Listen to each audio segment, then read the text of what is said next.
Special event alert.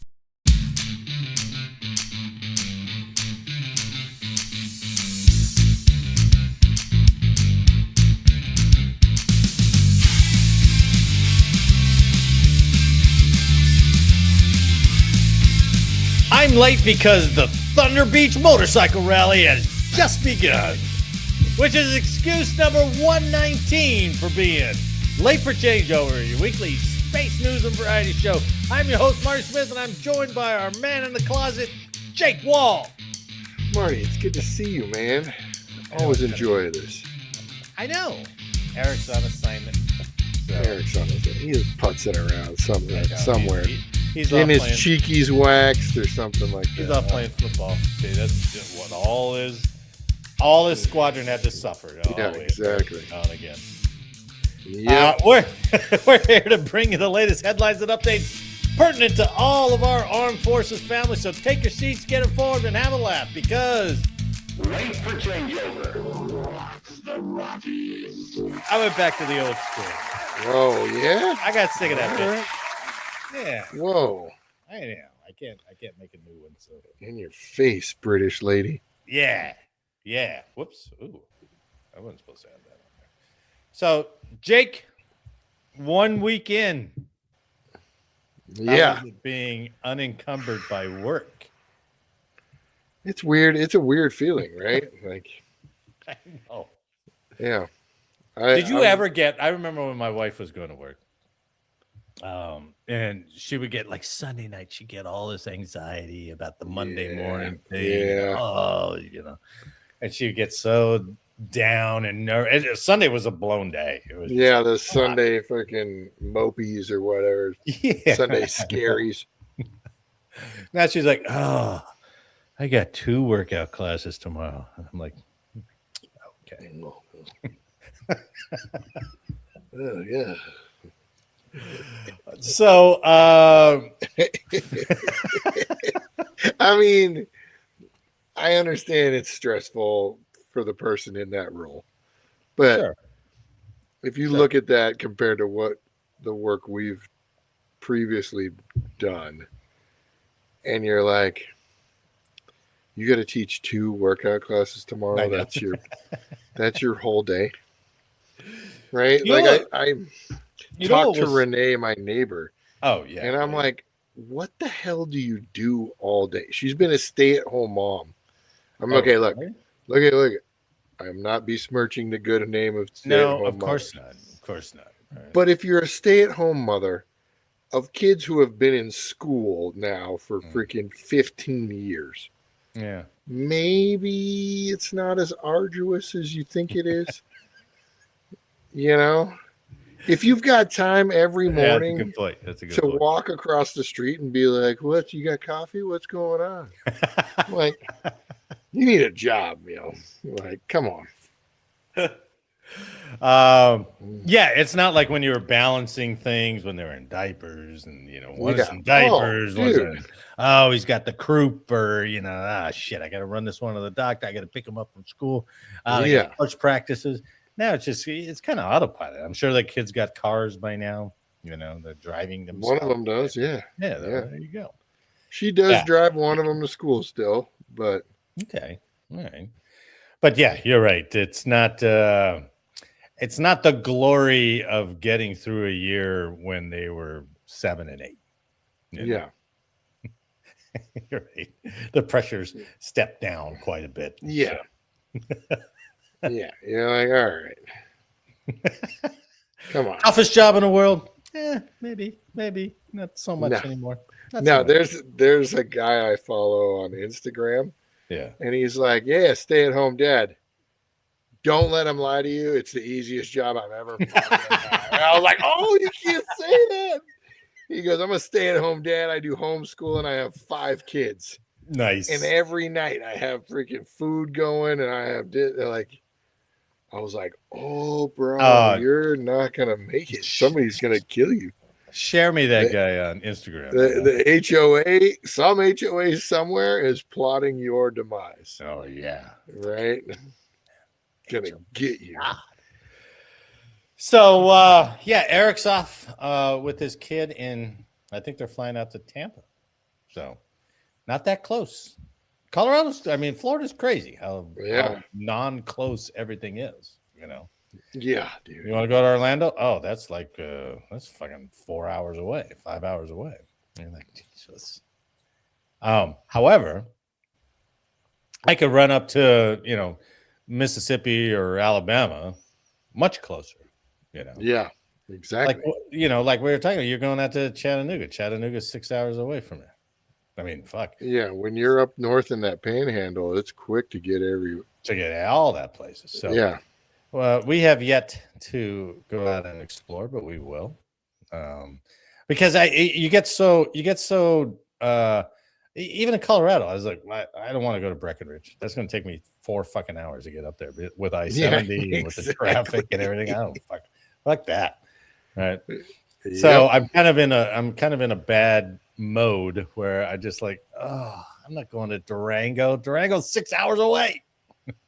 Yeah, man. You know, so going down south to that freaking like that southern corner Utah style, Utah side is man rough. It's nice once you get over, you know. Right? Yeah, you get on the western slope, you can go run around, you know, Grand Junction to Durango. You know, none of that's very far away. It's just getting across. Yeah, the mountains and past Gunnison and all that other shit. So, but yeah, Thunder Beach rally starts tomorrow or Wednesday as we publish this. Runs through Sunday. It's a 5-day rally. There we go. So, but I already see other states' plates here, and they are just, you know how I remember my first rally that I went to, and Susan and we stayed in a hotel, and I remember the morning of it kind of rained. I went down, I dried the bike off because I wanted the bike to look good. Now I don't even care. I don't even care. And you got guys that still revving their bike. I was like, I know you got a Harley, dude. I got it. You know, really, that revving thing gets so old, man. Yeah, I know. I'm like, dude, come on. I think they've been doing it for so many years. They can't not do it. They can't help it. They just can't do it anymore. So I mean, I just like it's ingrained into the wrist. Give that little couple punches, throw it a little pop, and then drive. Pop, drive. What are you riding? Are you still? You're not riding that Triumph, are you? All the way out to? No, I have that BMW, that GS. Oh, that's right. You got a Venture Time bike. That's right. Yeah. What's the farthest? Nice. What's the farthest you've ridden on it so far? Which one's that one? That one, I did that 1,500 mile iron butt on that one. How do you do that? 36 hours, 1,500 miles. Oh my god! So, went from here to El Paso, and then a little bit further south, and then turned north. Wow, El Paso. And stayed in Roswell. We stayed in Roswell, New Mexico that night. And then the next day we went to Denver for beers.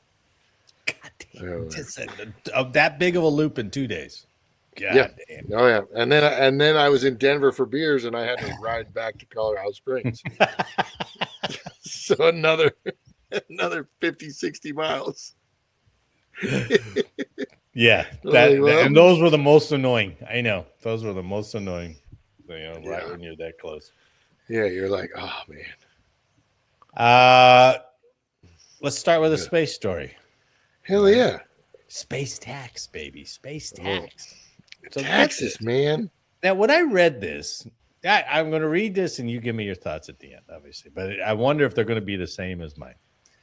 So this is from spacedaily.com, right? It's called The End of Free Skies, How New FAA Fees Reshape Launch Economics. The FAA will start charging commercial launch and reentry operators for the first time in its history, marking a structural shift in how the U.S. funds oversight of an industry that has outgrown its regulator. Okay, there's a lot of big words in there. I'm not really sure. Yeah. But basically, FAA is blaming the big, beautiful bill and how they cut the budget. and how they have to do all this space launch stuff, and they just don't have enough people. I'm like, what are you guys doing for that? I would really like to know what they're doing for that. But yeah, exactly. The FAA's Office of Commercial Space Transportation, known as AST. I don't know why it's AST. I tried to look it up. I was like, it should be CST, but it's called AST. They published its intent in the Federal Register to begin assessing fees of 25 cents per pound of payload, capped at $30,000 per mission in 2026. The fees escalate annually, reaching $1.50 per pound and a $200,000 cap by 2033. Per pound? I know. Right? Why are they weighing it? It's not just a flat fee to go to space. No, as if the weight of it affects how they manage it. Well, right? Yeah, that's a good point. And we're going to get. You're just trying to get more money out of it. Yeah, we're going to get sort of into that, right? Yeah. And I would also like to know, because they're talking about launch and reentry. So does that go for who are the ones who did Katy Perry and the females go up with? Was that Blue Origin? Is that Blue Origin? It just went suborbital. Does suborbital have to pay a fee for that? They should. I know, right? It's a lot of breasts that went up on that. Well, I mean, that's a FAA. That's a lot of pounds. Don't play it off.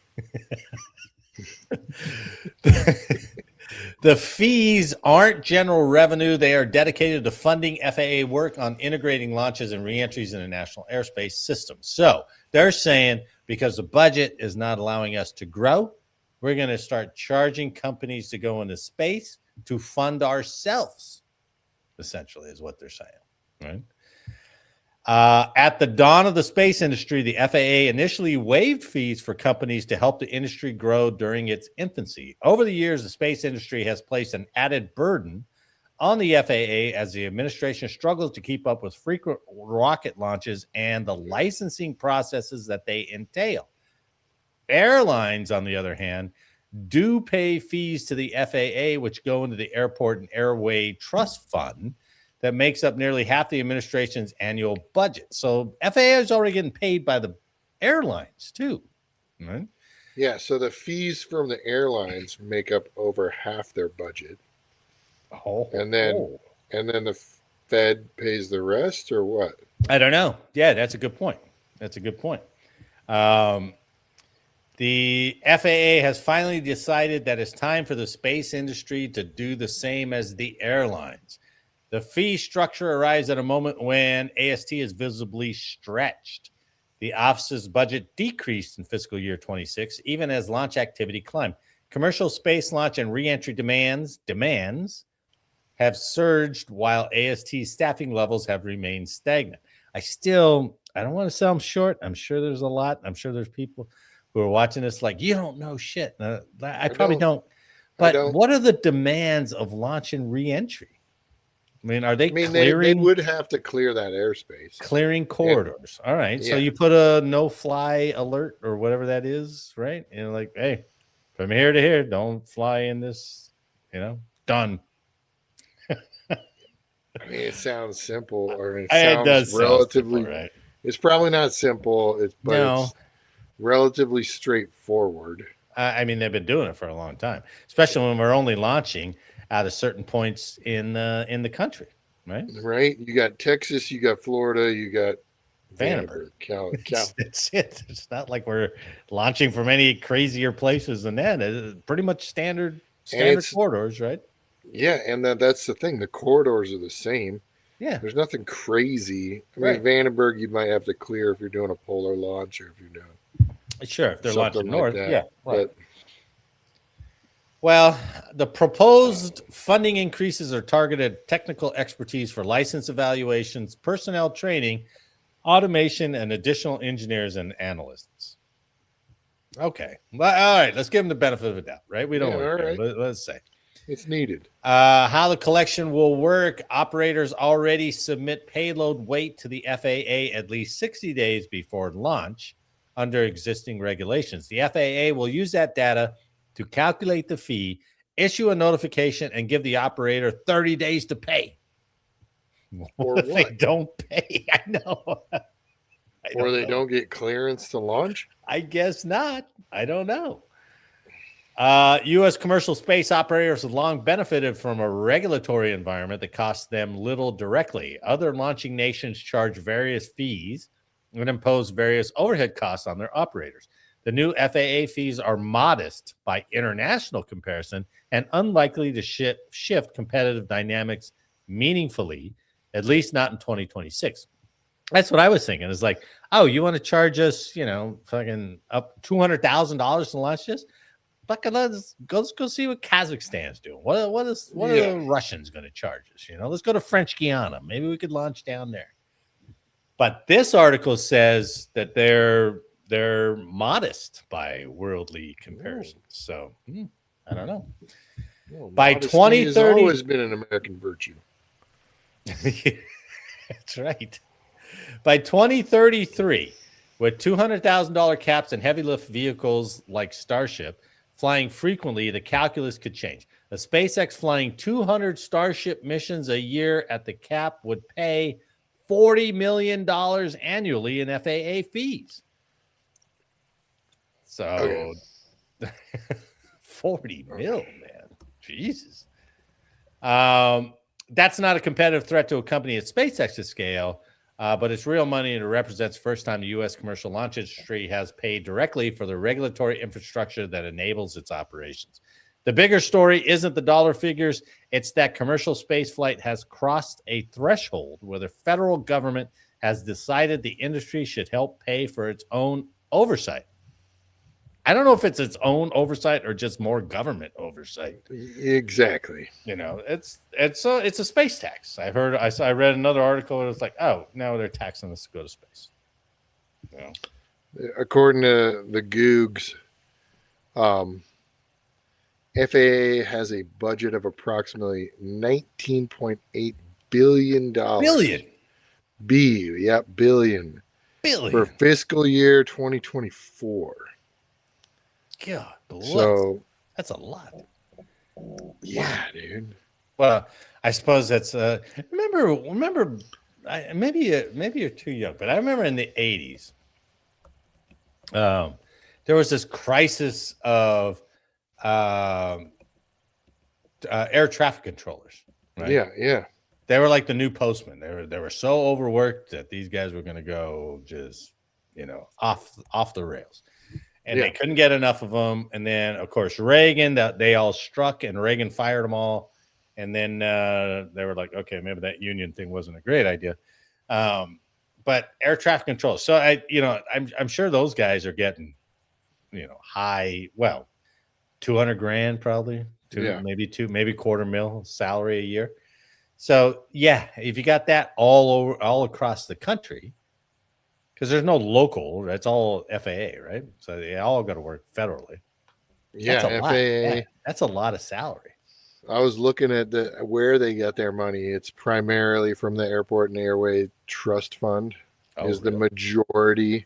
Yeah. And then supplemental funding comes from the general fund of the federal budget.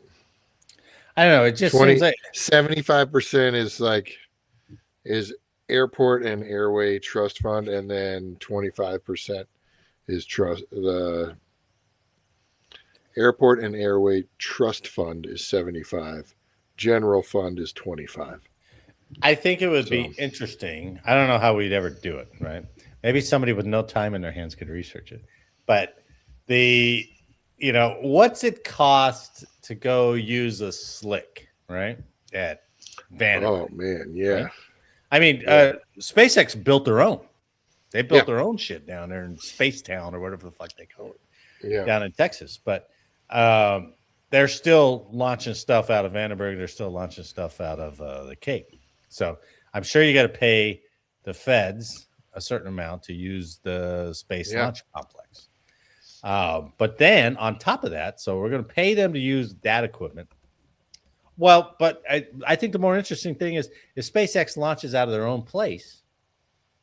Now what? We're just arbitrarily paying the government to go, we're going into space. And they're like, oh, you got to pay us. Why? Yeah.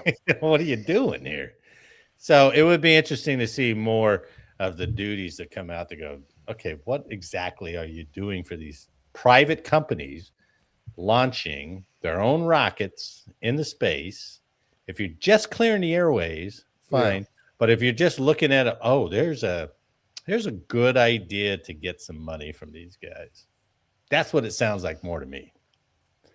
Yeah, because I mean they're looking at that max fee you said. There would be a max 200 fee. grand. 200 grand. Right? I mean, yeah. I don't know. It just seems like an ATM fee to me. To be, that Yeah. kind of thing.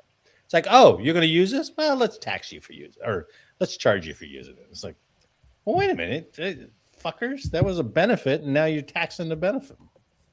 So, yeah, and then once you, I mean, it's nothing like any of those restrictions in place, right? You're never going to get them out of place. Oh no, they'll look for. They never rescind fees and freaking taxes. What? But there's not going to be that many companies that are going to bitch about it, right? Yeah. Blue Origin, SpaceX. I know there's another one. Is Blue Origin Amazon? I think Blue Origin's Amazon. I think Blue Origin's Bezos, Amazon. Right? But then there's another company out there too. But they're like, hey, there's only like 3 or 4 companies, maybe, let's say, that are going to space. So who's going to bitch about government's taxing us for this? There's not a whole groundswell of people that they can come and go, get rid of these launch fees. And it also says re-entry fees. That's interesting too, because are they just talking about that? So it must be just clearing corridors. That must be the only work the FAA is doing. Yeah, that would make sense, right? I mean, that's it, right? They got to clear all that area. Yeah, hey, we're coming back along the path, coming in the ocean. So make sure the 2 airlines that may be flying over just know not to fly there, right? But why don't they just have like no-fly zones, blanket no-fly zone because of launches in those areas? I agree. But now they're like, oh, we need 5 more people to do that. So we got to pay $1 million for these 5 more people. Well, how are we going to get that? Oh, let's charge these guys. So seems pretty. I know you and I have talked about it before, but the taxes are. I mean, I think I'm just of that age where I start paying attention to taxes more. But they seem to be getting excessive, and the use of the money is it's ridiculous, right? Ridiculous. Like I saw an Instagram post that I was just about to send you, or I was going to send you last week. I was like, no, they know this one. But this girl from Colorado, she goes, do you want to know what's hidden in the Colorado registration of your vehicle? Oh, and she went down line. I was like, yes, I've done that in the past. County bridge tax, state bridge tax. What the fuck is all this? So. I looked at that the other day. I sent a picture of that, and I'm like, I went to a freaking kiosk in King Soopers because I didn't have an appointment and I just needed to do a renewal. Yeah. They still charged me $5 for employee hiring fee. Yes.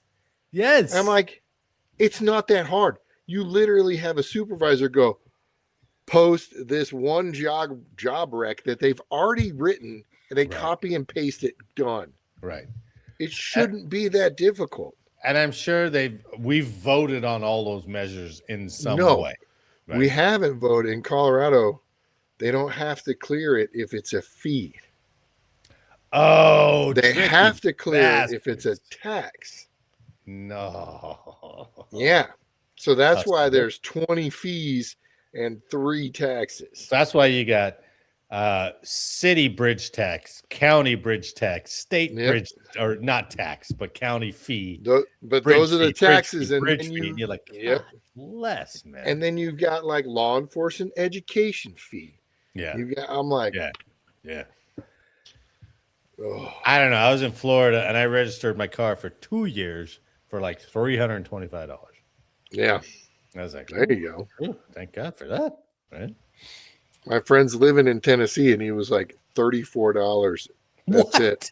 I was like, come on, man. He goes, yeah. $4. Holy I shit. was like, geez, Tennessee's sounding good, man. Yeah, that was nice. That's nice.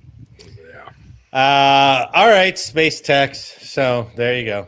It's coming. More taxes. I suppose. The better we get at something, the more the government will figure out a way to get some I'm money. sure they'll spend that money appropriately. Judiciously, of course. Yeah, with full respect that there's hardworking Americans paying. Where's Eric? This is a perfect Eric bitch story right here. Eric would. He would be pro taxes anyway. He's like, that makes sense. That makes sense. Oh yeah, that's what the government does. I agree with that. You gotta have educated police force. He has changed over the last 3 years. He's Us getting working on there. it. He's getting there. Yeah. He's still stone faced on the rules, but I think he's a little more malleable to looking at it a different way. So yeah. All right, let's talk some tech. This is from Stripes.com.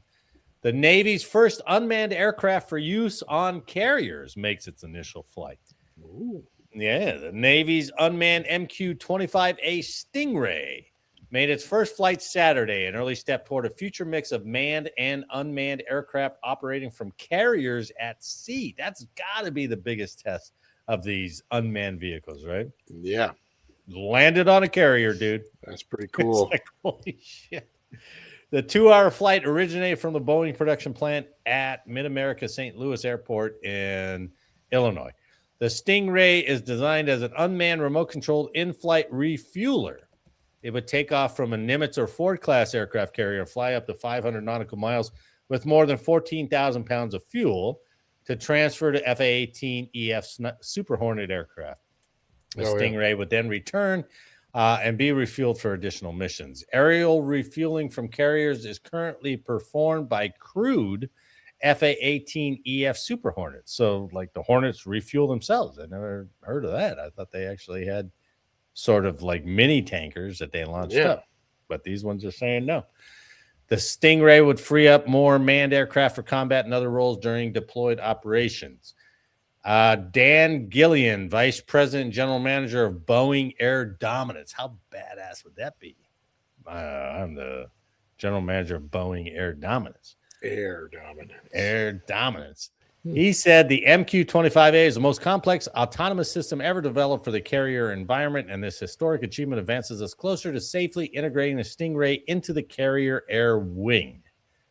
Would you like to see the aircraft, Stingray? Yeah, it's pretty cool. All right, here's a Stingray. It's a Boeing video, so it's hype video. It's a hype video. Right. Doesn't even look like it could carry that much fuel, right? Yeah. Tower Stingray 3-3 on the roll. Stingray 3-3, commanding takeoff now.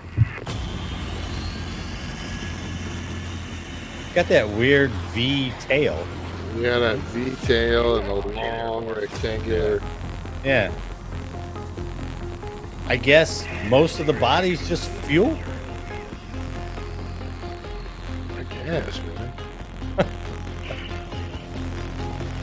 Come on, Boeing. Raise up the landing gear. I know. They flew it around for 2 hours. So. With the landing gear down the whole time? I don't know. That video is, you know. All right. That's pretty good. Let's keep it going. Yeah. Good job, Boeing. All right. Good job, Boeing. It's kind of cool. I mean, I know why they had mission success. There's no doors, so they're safe. Marked safe from doors flying off. That's probably why they didn't raise the landing gear. They don't want the landing gear doors to fly off. The less moving pieces we got on this video, the better. All right. Let's just keep the gear down. Yeah, keep it up. Just do a little of this. Come a left and a right, and then re-land. Okay, good.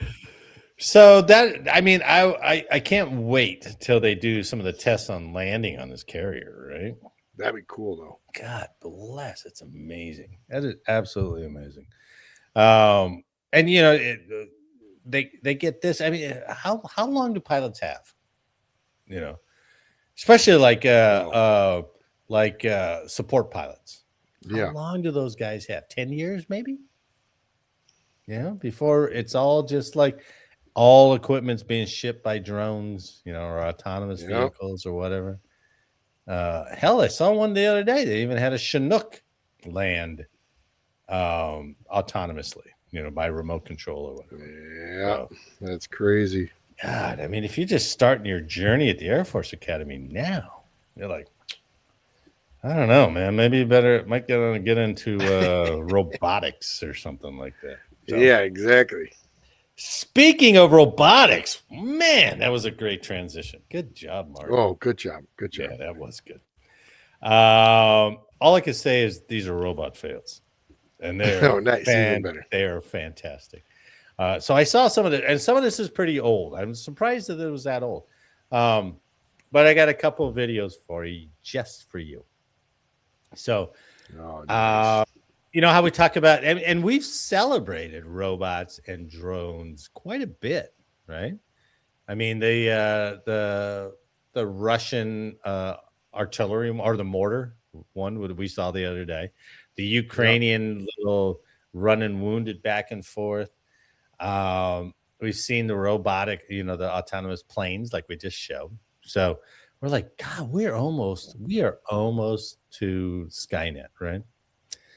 Not so fast, buddy. We're not almost to Skynet. So when you go out of the military and you go into the public, right? That's where some of this dirty underbelly of robot development is not getting published. But we here on Late for Change are going to publish it.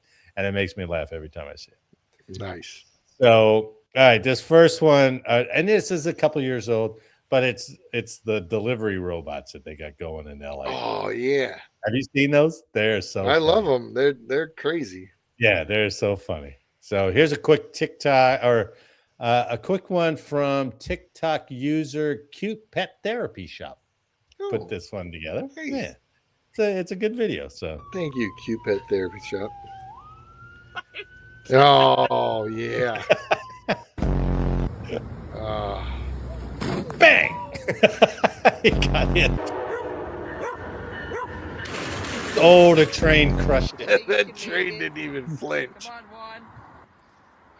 I know some of those robots, the Uber ones, are all named. That's because people like abuse and molest them. Yes, they do. They do. I love it. I love the one falling down the stairs. Watch this. I love the open cover. This one got stuck under the train track stuck under arm. The warning arm. Okay, Judy. Judy, all right, Judy. I see you. Delivery robot Judy. Were you on duty? Just stuck. Watch this. Oh, that was malicious.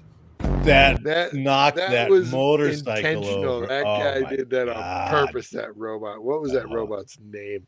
I don't know. He's dead robot. He's dead robot. Now I have a video to show you. He did that on purpose. Robots in the wild in LA. So, okay. So 6 days ago, China did this robot marathon. Maybe 8 days ago. Okay.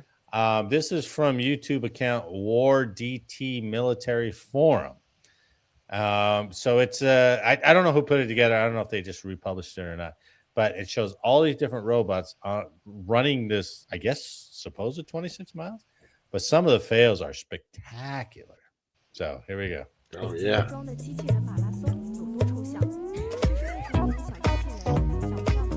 You were always worried about the tippy tap. Look at this, man. The arm just falls off. It just fell off.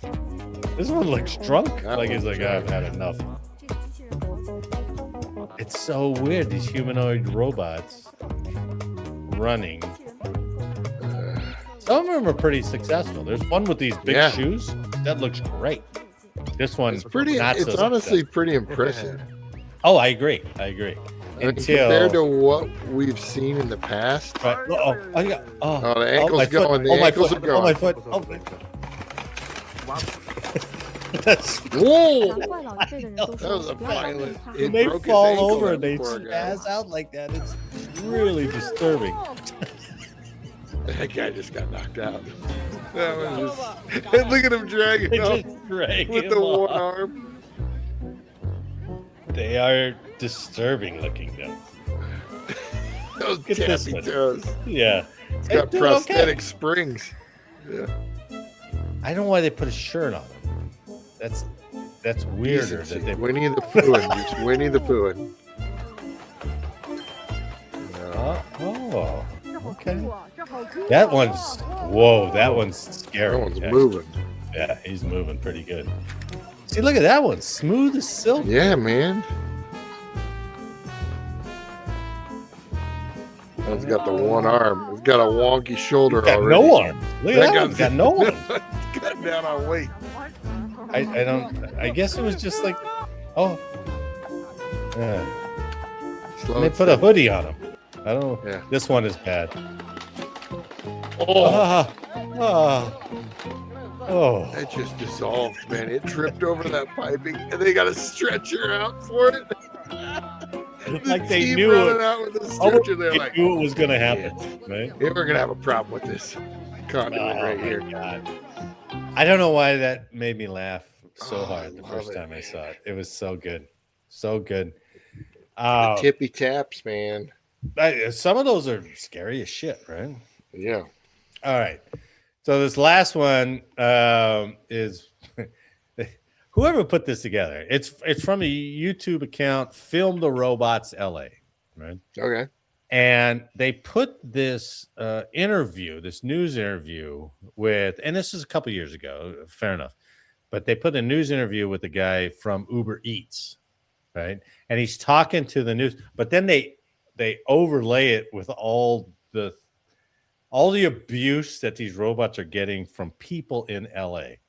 This is why Skynet's not going to take over, because the public. That's why. So here we go. Those city guys are just savages Oh yeah, to absolutely. these things. That's why. How will AI ever take over with these? They're guys? probably tired of just them being in the way, though. Oh, I Like, agree. get I agree. the And hell out of the way. that, and then just general hooliganism. Oh, with these yeah. things, right? So it's funny they do this broadcast, and then they keep playing the audio, but all the videos like these robots getting abused. It's Just really so- LA, savage. you might see some mini minion looking robots that are roaming the streets. They're actually delivering food. And joining us right now to talk about it is Ali Kashani. So we've got one of the little robots here See? with us. That's what the public. But Ali, thank you for coming in and talking about this. Thanks for having me. I can't believe this is really happening. That in LA lady right is now. How does totally it work? blasted. How many Yes, people are she being is. served, Just and her how brow. far Yes. can these robots go right now? Average delivery in LA is just about 1.5 miles. So these robots can do a couple mile deliveries pretty comfortably. Done. No, that's we've why they're served giving Feed out it. 800 names. restaurants for thousands of households already. That We've dude's been like out just in LA for a stealing year his and a half food. Yeah. with Uber alone. There you go. And growing That's really quickly. That's why. They can only go 7 miles an hour, though, right? That's right. So if you're more than a mile away, you got to get more than an hour. My guess would be most of them are within a few blocks, There you go. or half a mile at the most. Yeah, Yeah, again, between hump half the a mile bot. to one and a Hump the half. bot. That's usually the Drive. range. Average delivery we do is about That a mile. one's just But if it's a stuck. mile, Yeah, he's going it's on. going to take a while. It takes about 20 minutes. Okay, from the 20 time minutes to they get there to pick it get up. through the Yeah. thing. Okay, how does it work? How does it know not to run people over, not to get run over by things? How does it know how to navigate this drives place? by, There's a lot of kicks it on AI his in back. here. He's like, yeah. So we have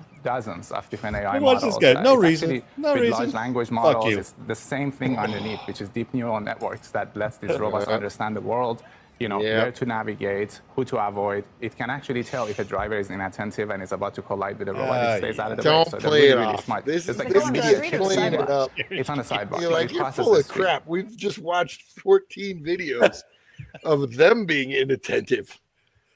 Like, don't blame it on So- the driver.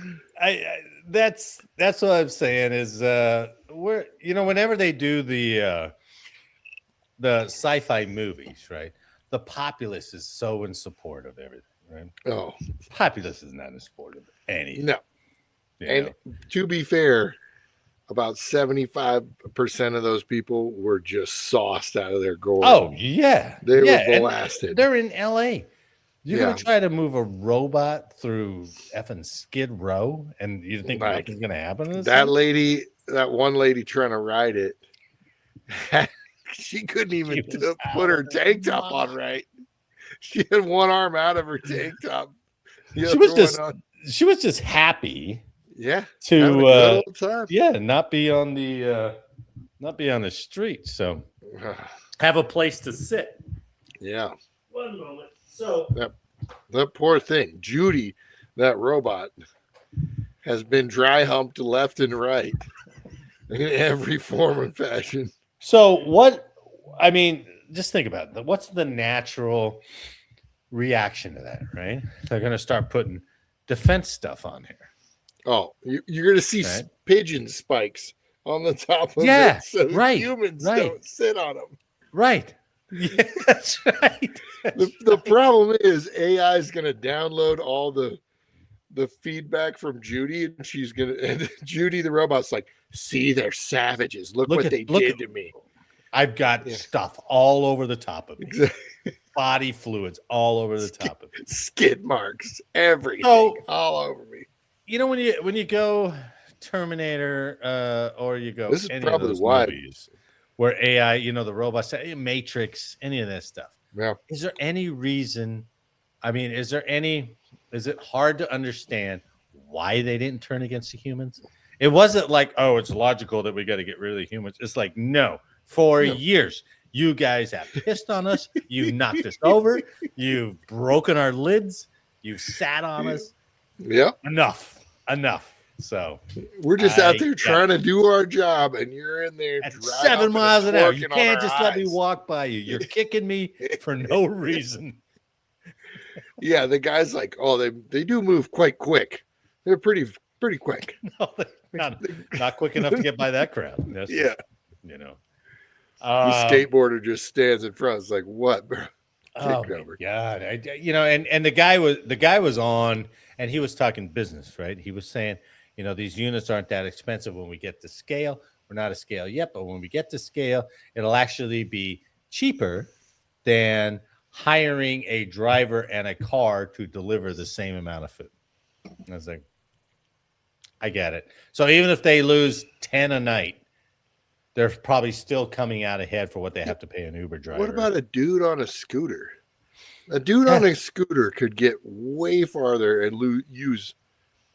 I mean, some of the Honda Cubs that are 125cc, they get 100 miles to the gallon. Yeah. Not with my fat ass on it, but with a normal size human on it, it gets 100 miles to the gallon. Right. You know, and if they 1099 those guys, they don't have to worry about benefits. They don't have to worry about any of that. But this guy, the rest of that interview, he was talking costs, and he was like, it is cheaper to have these robots than it is to pay an Uber driver and their car. And I was like, man, you guys. The problem is it's all about cheapness. Yeah, right. It's not about done right or done well. No, it's all the business numbers, right? Yep. But how many times are you going to keep using that? You're going to keep calling the robot out for a burger or something like that. And they'll be like, well, this one didn't make it. Oh, yeah. And then the customer's like, it's going to be a robot delivery fee. So the customers are going to have to replace all the molested robots. Yep. Yeah. Right. A rebuild fee, a recharge fee. Yeah. Robot PTSD fee. VA is going to start compensating. That's our next comedy series, man. He showed my sensor his butthole. Oh my God. I got PTSD. Exactly. I don't have eyelids. A robot rape kit. Yeah. That lady. Oh, God. The robot's getting She was certainly abusing that robot, Juan, or whoever it was. Yeah, that's for sure. Oh, poor guy. I thought you'd get a kick out of that because it made me laugh. So I love those ones. So they're fun. Shall we go to Unheralded History? Yeah, let it rip, man. I'm excited to hear what you got. Oh, all right. We got music. Yeah. Mine's from 1944. Yeah, I'm listening to yours tonight. Oh, okay. All right, Yeah. good. So the only one is from 1920. Yeah. Okay, and this was sent in. Like the end of the Looney Tunes. Is Kind that of. what This was sent in by our dear friend Michelle Zayatz. Oh, yeah. Yeah, she gave me this one. And I started reading through it, and I was like, that is beautifully defines the Unheralded History segment. All right. So she sent in the Red Ball Express of 1944. Right? The Red Ball Express, which is great because it's not it was an operation for 82 days. But after the Allied invasion of Normandy on June 6, 1944, American, British, and Canadian forces struggled to first expand and then break out from their newly acquired beachhead. After the launch of Operation Cobra on July 25th, American infantry and armor units finally escaped the Normandy hedgerows and burst out in the open fields of central France. Following the breakout, elements of the U.S. Third Army under General George S. Patton often covered more than 80 miles a week. That blows my mind that they went 80 miles a week. While the campaign forced the German army to retreat across France, it also caused serious supply problems for the Allies. Now, here's why. The Allied forces liberated Paris and much of northern France by the end of August, but they failed to capture the deep-water port of Antwerp in Belgium. They didn't capture that until November, so they couldn't use that as a resupply. Moreover, Allied bombers bombed the crap out of the French railway system, so the Germans couldn't use it. Subsequently, we couldn't use it because everything was destroyed. So we couldn't use that port. We couldn't use the rail system. Most of the fuel, food, and ammunition needed to support the growing Allied armies, therefore, had to be unloaded at the French port of Cherbourg and transported by truck over narrow county roads to the American supply dumps in the Chartres La Loupe Drew Triangle. Oh. Yeah, that was all. I'm sure I screwed all of those. Yeah, that was a good one. I like that. That was Murder not fest. The solution American commanders devised was to create a quote-unquote red ball truck route named after the red dots commonly used to indicate priority express trains in the United States.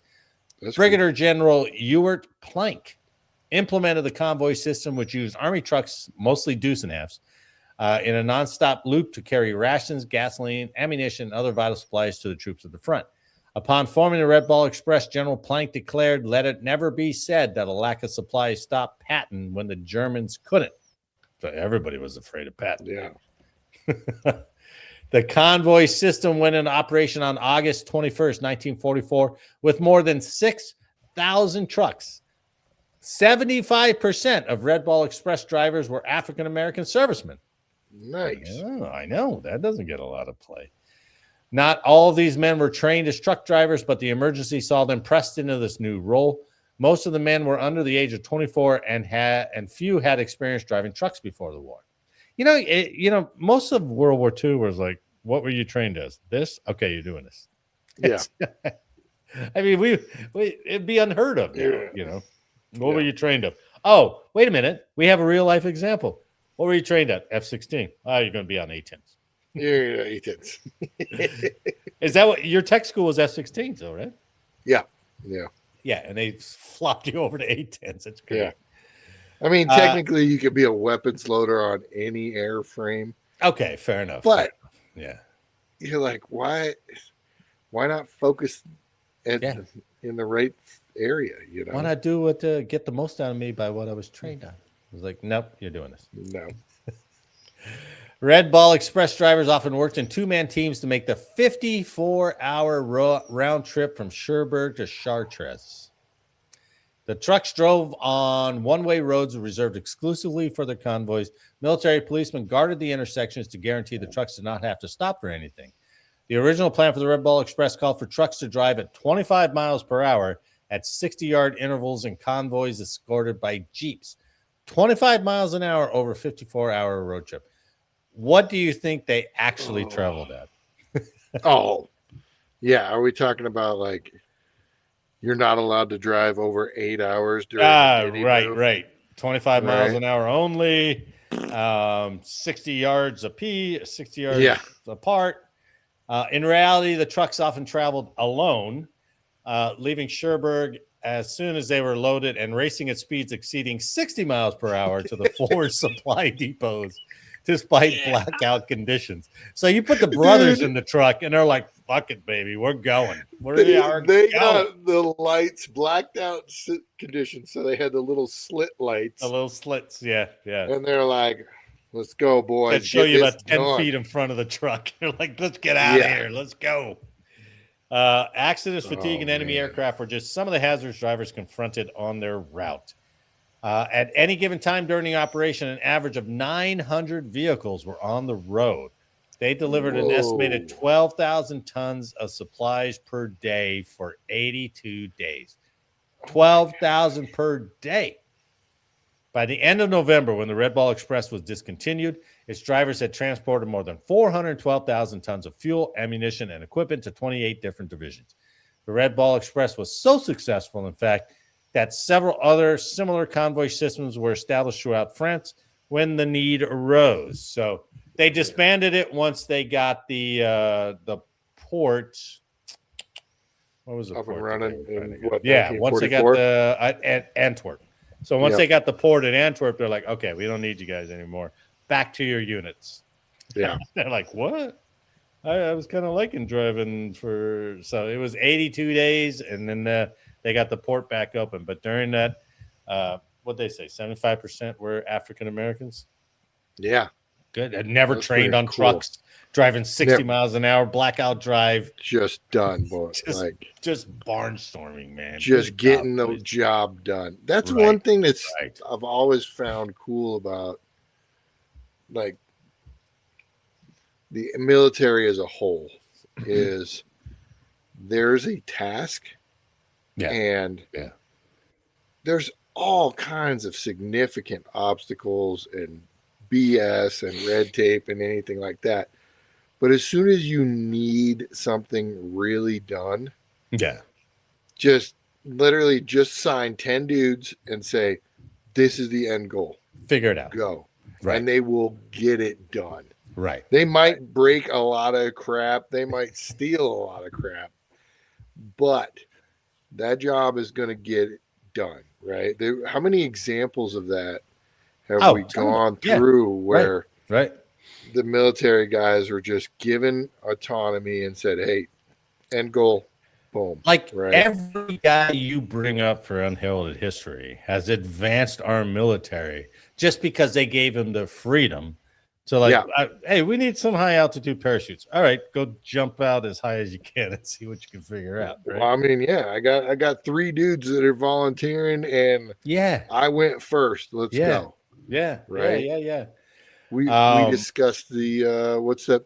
The British SAS, where they were just dropping dudes off in the desert, and with like 2 trucks, and that's it. And they're like, well, we need more vehicles, and we're like, oh yeah, just steal all those ones on the next raid. Like, oh, okay, that's cool. That's a good evac plan. Make it happen. Now, the freedom that they allowed them to do that, even in modern day Army, they had, you had your vehicle -10, but they also had this little monthly magazine that would come out. And in the back few pages, it was weird. It was like a comic book, but it was all had to do with preventive maintenance. All had to do with vehicle maintenance and stuff like that. And in the back few pages, they would have these reader tips. Oh, okay. And they would be like, hey, if you're putting in this cotter pin on this certain trailer, do it this way. It saves you a lot of time and you don't break it. Stuff like that. Yeah. That's not in the written manuals. Yeah. But these are guys all with the same equipment. They're like, hey, we figured this out about loading this type of ammunition. I don't know if you had that when you were on weapons. Probably not. I think the Air Force was a little bit more regimented that way. But the Army allowed those suggestions to go across, and everybody's like, oh, thank God somebody figured that out about the Humvee. That's great. Thank you. So I think the Air Force are a little bit more rigid that way. I don't know how The Air how it Force was on- for a while there had that like incentive program where you could submit things like The that, idea or wasn't a it? safety. Yeah, the idea, And then they would program. give you money, like a certain percentage of what you saved the Air Force in incidents or maintenance costs or something like that. It was a cool program. I don't know if I've never saw it once I moved out of maintenance. I saw. Yeah, see, I think that's the obviously AFSC specific. Space had no flexibility. It's like, yeah, there's no. We're not going to let you. We're not going to let you freestyle nothing. Yeah. In fact, if you do, we'll probably write you up for it. How about no? Just default to no, and we'll go from there. Hey, I have an idea. It's like, is it in the AFI? No. It was like, oh, well, then don't do it. We don't need any of that. Let's stop with that. Which I've always said, the Air Force came to be out of a spirit of, look at these daring guys just making stuff up and going up and doing this. And it, Doolittle and all these guys just coming up with ideas. And let's try it. Oh, this worked. This is fantastic. And it went to Spacecom, and Spacecom was like, shut all that shit down. Yeah. No innovation. We're doing it this way, baby. So, well, that's what's crazy is there was all those stories about the early guys in rocket testing and things like that, where there's a dude in the back of the truck literally slamming on a port, which mixes the fuel, and then they drive away and the rocket launches. You're like, where were you on that one? Right. Right. But I'm sure there was a rule or regulation about don't hammer on this thing. Well, and they're like, probably forget that. Let's just get this job done. Probably, but I think nowadays military, no matter what the branch is, they want accountability all up and down, and there's not very many people who are willing to go. I gave him the permission to do that, so it stops with me. There's not. Top cover. They did what? Well, I never heard of it. Let's get rid of those guys before it comes up to me. So, that's disappointing. But. And I'm sure there was their fair share of sacrificial lambs. Oh, sure. It'd be like, that guy's definitely going to be a freaking corporal in the morning. Right. And you know what? In all fairness, too, along that same, what you're saying, is that for every guy who's testing the high altitude parachute, there are probably 10 other guys who are like, oh, I think I could do that. Dead. Like, oh, yeah. Maybe we shouldn't allow these guys to do whatever the safety officer's like, gosh dang it. Another one. This stupid parachute test. So we don't hear about those. Yeah, that's true. Those aren't the unheralded deaths. Right. So we don't have the Darwin Awards in the Air Force. I do miss them. Yeah, that was good time. Those are always good. Yeah. All right, let's wrap it up, Jake. Let's end man. this episode, all right? So, on behalf of Jake and I and Eric, wherever you are flying, I think by now, I would like to thank you for listening today. Please like, share, and subscribe, and let us know how we did in the comments. And make sure next week that you are not late for changeover. There we go. Hey, good to see you, Eric. Man. Wish you well, and to everyone listening and watching. Thanks for watching and listening. We'll see you next week. Yeah. Hopefully we're not on the Darwin Awards next week, but I'm definitely going to give. You got a lot of time on your hands, Jake. You never know. Oh, plenty of time on my hands to do something dumb. Stupid dumb.